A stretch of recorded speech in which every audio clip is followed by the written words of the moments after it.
O Carlos susteve a respiração e abriu a sua encomenda da Amazon. É um novo aspirador robô que vai deixar o seu chão impecável por um preço muito mais baixo do que ele estava à espera. Para o Carlos, é 5 estrelas.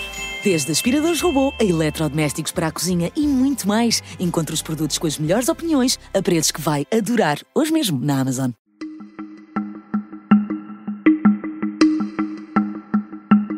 Esta é a história do dia da Rádio Observador. Como vai Montenegro gerir a campanha?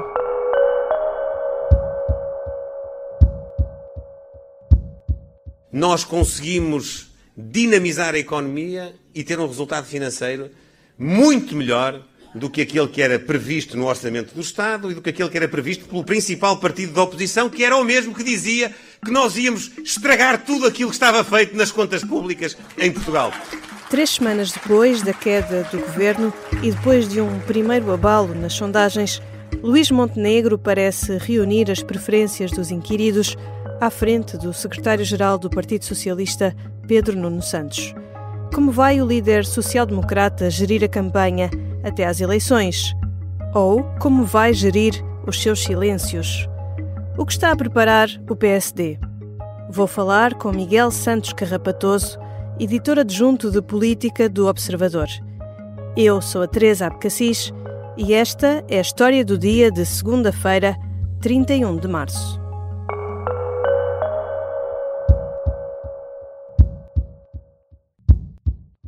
Antes de ouvirmos a conversa, uma nota. Este episódio foi gravado antes de ter sido tornado público o internamento de Luís Montenegro durante a tarde de sexta-feira. Bem-vindo, Miguel. Olá, Teresa. Miguel, a campanha oficial só começa daqui a um mês, mas a verdade é que a contagem decrescente para as eleições já começou. Faltam 48 dias para 18 de maio. Tu costumas acompanhar o PSD. Qual é que vai ser o tom da campanha dos sociais-democratas?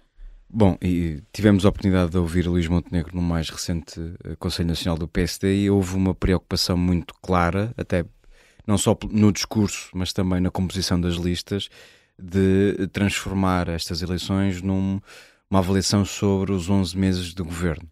E, portanto, Luís Montenegro está a tentar, nestas eleições, que a campanha se centre não no caso Pinão Viva, não naquilo que aconteceu ao longo das últimas semanas, mas nos resultados que o governo conseguiu alcançar, porque, acredita Luís Montenegro, é essa a grande vantagem do PSD e do CDS neste momento. Uhum. No artigo que tu escreves na página do Observador, dizes que existe a convicção dentro do partido de que a AD irá ganhar as eleições e com Luís Montenegro. Como é que se comparam estas perspectivas com os resultados das últimas legislativas realizadas em março do ano passado? Nas últimas eleições havia uma grande desconfiança em relação à figura de Luís Montenegro, tal como havia uma grande desconfiança em relação à figura de Pedro Nuno Santos, embora um tivesse sido ministro e outro não. Nessa altura, há um ano, Luís Montenegro conseguiu ganhar as eleições por uma margem mínima, mas ganhou de facto, e a convicção que existe agora é que um ano de governação permitiu não só mostrar que Luís Montenegro é de facto ou está à altura do cargo de Primeiro-Ministro, como também os resultados da governação apontam, segundo a convicção que vai existindo no PSD, apontam nesse sentido. Sabemos que o governo teve uma preocupação muito forte em resolver os focos de contestação que existiam ao governo, em relação ao governo anterior, que tomou uma série de medidas no sentido de valorizar carreiras e aumentar rendimentos, também diminuindo impostos. O desempenho económico do país também joga a favor do governo e sabemos como o desempenho económico é muito importante em qualquer eleição. Neste momento é sempre possível apontar críticas, mas de facto o país conseguiu e o governo conseguiu manter uma trajetória que já vinha do governo anterior de consolidação das contas públicas. Isso é muito importante numa campanha eleitoral e, portanto, Luís Montenegro acredita não só que os resultados, pese embora todas as falhas, nomeadamente na questão da saúde ou mesmo na educação, pese embora essas falhas, Luís Montenegro acredita que a avaliação que os portugueses fazem do desempenho do governo é bastante positiva. Há sondagens que de facto comprovam isso ou apontam nesse sentido. Os inquiridos costumam responder positivamente em relação ao desempenho do governo e, portanto, Luís Montenegro acredita que não só conseguiu provar que estava à altura do cargo de primeiro-ministro, como estes 11 meses de governo provam que o PSD e o CDS conseguiram apresentar alguns resultados positivos. Isso quer dizer, também de acordo com as sondagens que temos neste momento, que a queda do governo e o caso da Spinum Viva não afetaram a credibilidade de Montenegro? Mais ou menos. Nas primeiras sondagens que foram feitas e todas as outras que seguiram a essa sondagem, a primeira sondagem que mediu o impacto da crise foi da TV e da CNN. 9 de março? 9 de março. Mostraram que houve um impacto na imagem da Luís Montenegro. O primeiro-ministro, mesmo nas sondagens anteriores, tinha sempre uma avaliação até mais positiva do que o próprio governo e até do que outras figuras com responsabilidades, no caso Marcelo Rebelo de Sousa. Luís Montenegro teve sempre belíssimas sondagens quando avaliado individualmente. E nas sondagens que saíram, entretanto, não só dessa que já referi da TV e CNN, mas outras, houve um impacto, e existe um impacto do caso Spinum Viva na imagem que os inquiridos têm de Luís Montenegro.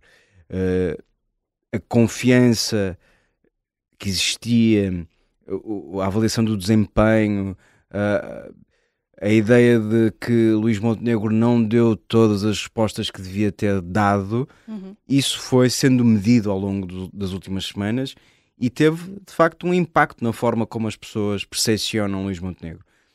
Parece ainda assim que não é suficiente para que os inquiridos, que nós extrapolamos sempre para os eleitores, não teve um impacto suficiente para que as pessoas prefiram outra figura que não Luís Montenegro para ficar à frente do governo do país.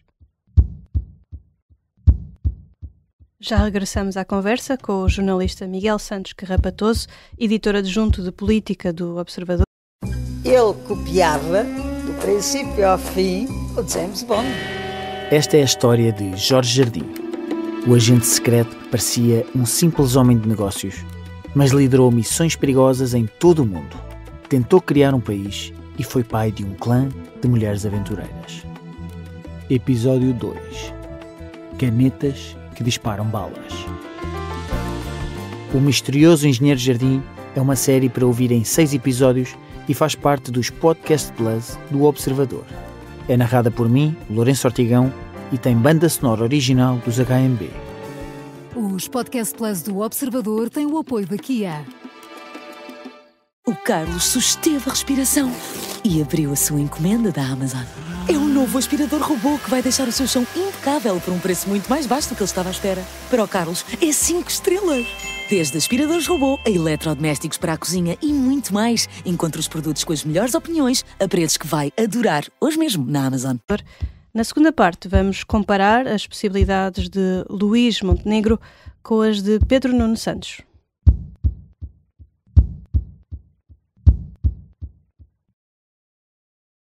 Estamos de regresso à conversa com Miguel Santos Carrapatoso, editor adjunto de política do Observador. Miguel, falávamos no que nos dizem as sondagens em relação a Luís Montenegro, mas em relação ao ato eleitoral em si, o que é que sabemos dos estudos de opinião que foram feitos até agora? O que é que os inquiridos pensam de estarmos outra vez em eleições agora, pouco tempo depois de umas outras? Há aqui vários dados interessantes. Em primeiro lugar, há uma grande irritação em relação à possibilidade de o país ser de novo chamado a escolher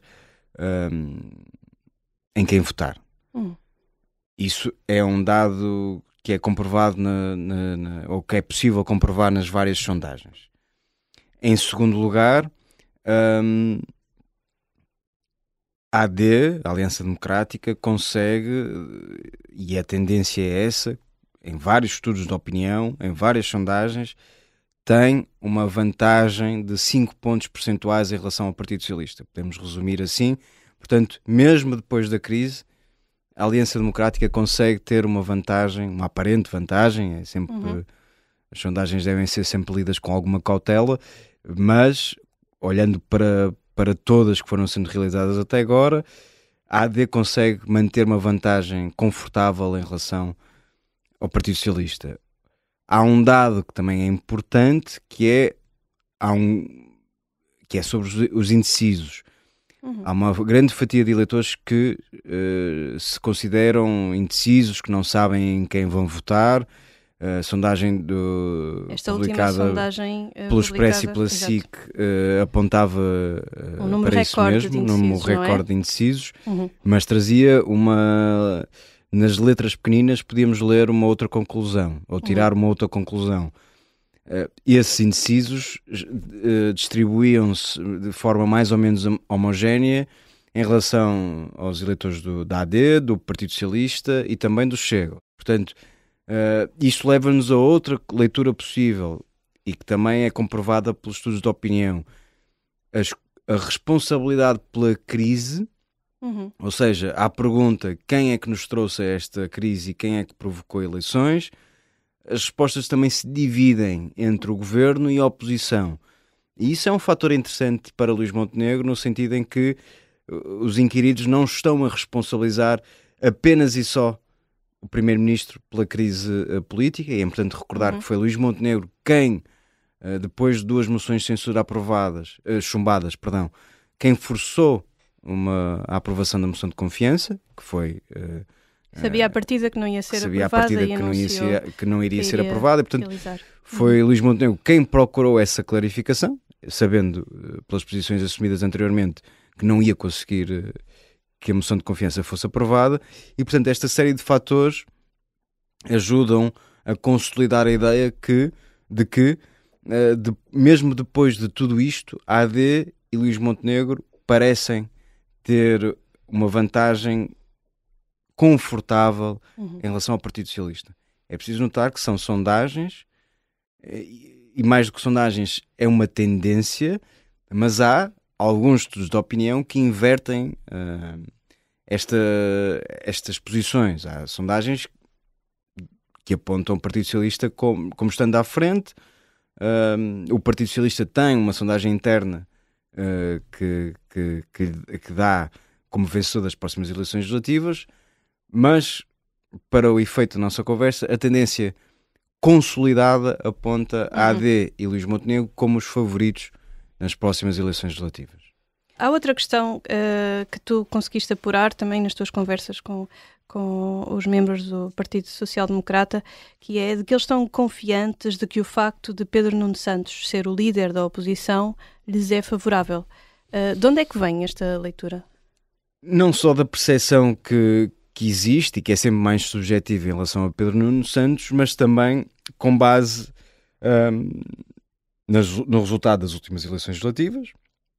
Luís Montenegro efetivamente conseguiu derrotar Pedro Nuno Santos. É verdade que o Partido Socialista vinha de um ciclo de 8 anos de poder, havia um grande desgaste em relação a esse ciclo socialista, que Pedro Nuno Santos acaba por ser surpreendido pela forma como António Costa acabou por apresentar a demissão, não teve tempo suficiente para se preparar, tudo isso é verdade, mas, para efeitos práticos, Luís Montenegro derrotou Pedro Nuno Santos nas últimas eleições legislativas. Acresce que os estudos de opinião que foram realizados desde essa altura até ao dia de hoje deram sempre a Luís Montenegro uma vantagem em relação a Pedro Nuno Santos. Mesmo depois desta crise.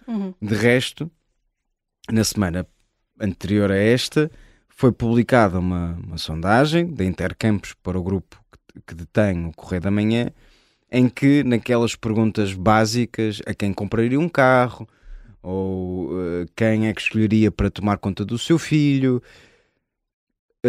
em todos esses indicadores, e aí eram vários, Luís Montenegro saiu à frente de Pedro Nuno Santos. É verdade que os dois, olhando exclusivamente para este exercício, que é sempre um exercício simplista, mas os dois ainda assim têm poucos índices de confiabilidade. Mas Luís Montenegro, mesmo depois de um mês envolto em polémica, consegue superiorizar-se a Pedro Nuno Santos. E isto é revelador e ajuda a confirmar uma tese que vai correndo há muito tempo no Partido Social Democrata, que não é de hoje, mas que se foi consolidando, que é a ideia de que Pedro Nuno Santos é uma espécie de seguro de vida do PSD ou da AD, se quisermos. Enquanto Pedro Nuno Santos for líder do Partido Socialista, a AD terá sempre vantagem porque, justo ou injustamente, não nos cabe a nós analisar isso, Pedro Nuno Santos está associado a uma ideia de radicalismo, de impreparação, de impetuosidade.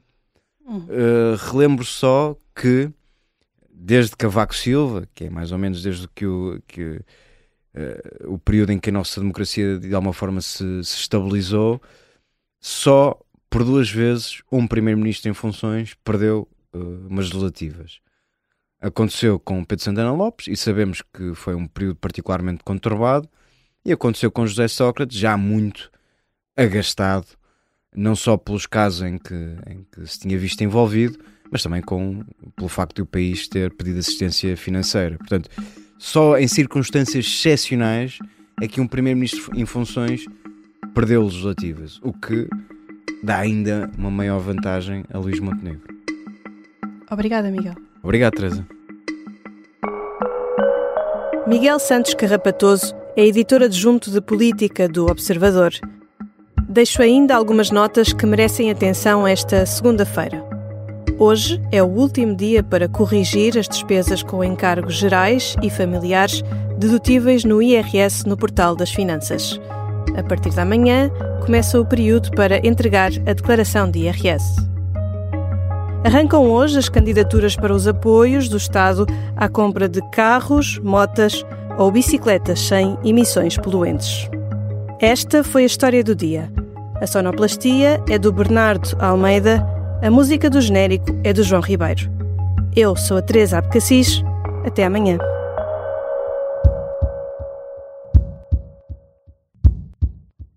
O Carlos susteve a respiração e abriu a sua encomenda da Amazon. É um novo aspirador robô que vai deixar o seu chão impecável por um preço muito mais baixo do que ele estava à espera. Para o Carlos, é 5 estrelas. Desde aspiradores robô a eletrodomésticos para a cozinha e muito mais. Encontre os produtos com as melhores opiniões a preços que vai adorar hoje mesmo na Amazon.